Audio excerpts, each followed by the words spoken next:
ভাইয়া হতাশ হইয়েন না, ফিরে আসেন, হতাশ হইয়েন। হতাশার জন্য বলি নাই, আপনি বাদ গেছেন না। যার হায়াত আছে তার তওবার সুযোগ আছে, ফিরে আসার কি আছে? ইন্নাল্লাহা ইয়াকবালু তাওবাতাল আবদ মা লাম ইউগারগির। মৃত্যুর গড়গড়া, মৃত্যুর মুহূর্তের যন্ত্রণা আসার আগ পর্যন্ত আল্লাহ তাআলা ওয়াদা দিছে বান্দার তওবা আল্লাহ কবুল করবে। আল্লাহ বলছে বান্দা হতাশ হইও না, 90 বছর পরেও যদি সমস্ত গুনাহ ছেড়ে দিয়া আমারে ওয়াদা দাও আর করবা না, চোখের এক ফোঁটা পানি ফেলে মাফ চাও, আমি বললাম আমি 90 বছর একসাথে মাফ করে দেব। মাফ, হতাশ হইও না বান্দা, ফিরে আসো, আমি তোমারে জান্নাত দিতে চাই বান্দা, তুমি নেও বান্দা, নেও। ওয়াসারিউ, বান্দা দৌড়াও, আমার জান্নাতের কাছে আসো, নেও বান্দা, নেও। কোরআন শরীফ আল্লাহ ডাক দিছে, বান্দা আও না, আও না বান্দা, নেও না, নেও বান্দা, ফিরাইয়া দিও না আমার মতো মালিকের জান্নাত। ইজা রাআইতা সাম্মা রাআইতা নাঈমান ওয়া মুলকান কাবীরা। আল্লাহ বলে আমার বান্দা যখন জান্নাতে যাবে তো ঘুরে ঘুরে চোখ ফিরাইয়া ফিরাইয়া সে জান্নাত বারবার দেখবে, আরো বড়, আরো বড়, আরো বড়, শেষ পর্যন্ত বুঝবে তাকে এক বিশাল সাম্রাজ্য দেওয়া হয়েছে। সবচেয়ে ছোট জান্নাত যেটা সবচেয়ে ছোটটা, জান্নাত যেটা সবচেয়ে ছোট, এটা কে রূপে মনে করেন? 2টা রুম, একটা বারান্দা,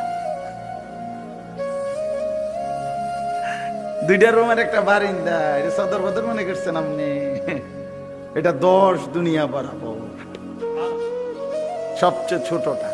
তো বাকিগুলোর অবস্থা কি? আপনি গিয়া মাইপে আসেন, আল্লাহ কবুল করে দেন। তো বাপ আল্লাহ তাআলা বলেন বান্দা কষ্ট পাইবা, বান্দা বড় শক্ত বাধা বাঁধবে, বড় বেশি আযাব মিলবে, কাজে নাফরমানির এই জিন্দেগি ছেড়ে দাও, নাফরমানির এই হারাম ছেড়ে দেন, হারাম রোজগার কইরেন না, আমি অনুরোধ করলাম।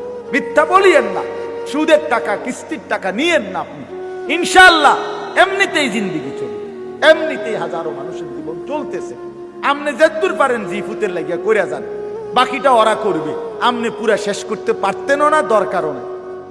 আমি থাকতে যদি তোরা জিফুতের জন্য বাড়ি ঘর দুয়ার সব করে দিয়ে যাইতে না পারি, আমি মরলে তারা কেমনে চলবো? না, আমনে মরার পরে পৃথিবীতে কাম বন্ধ, না না না, আমনে শেষ কামলা, পৃথিবীর শেষ কামলা আমনে, চাচা আমনে শেষ কামলা যাইতে আছেন দুনিয়ার থেকে।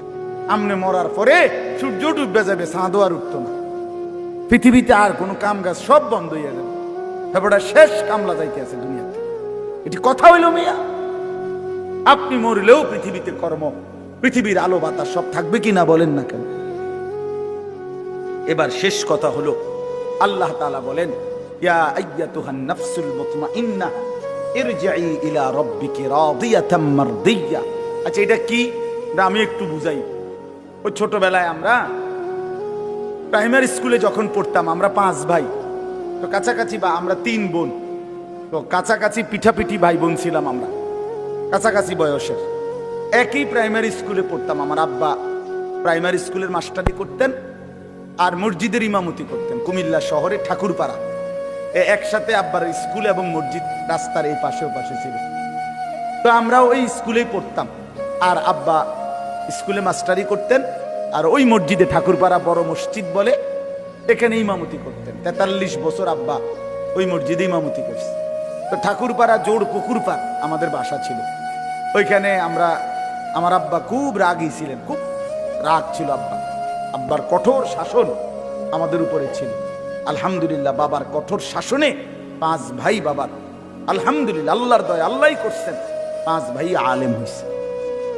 তো যাই হোক, আব্বা মাঝে মধ্যে রাগ হইলে লাঠি লইত, লাঠি নিয়া হয়তো আমার মেজো ভাই, বড় ভাই বা কোনো বোন কোনো একজনের মারতে বললে যদি লাঠি নিত, ধরতো, তা আমার মনে আছে আমরা, আমার ঘরে ধরে নাই, মনে করেন আমারে তখন ধরেও নাই, আমি ছোট, আমি এমনি ব্যাগ রেখে, এগো মায়ের দেখা বান্দা দেখা, আমার ইমানদার বান্দা, তুমি ঘাবড়াইও না, তুমি ঘাবড়াইও না, ফিডা এখানে চলতে আছে, চলবে, এগুলোর দিকে তুমি তাকাইও না।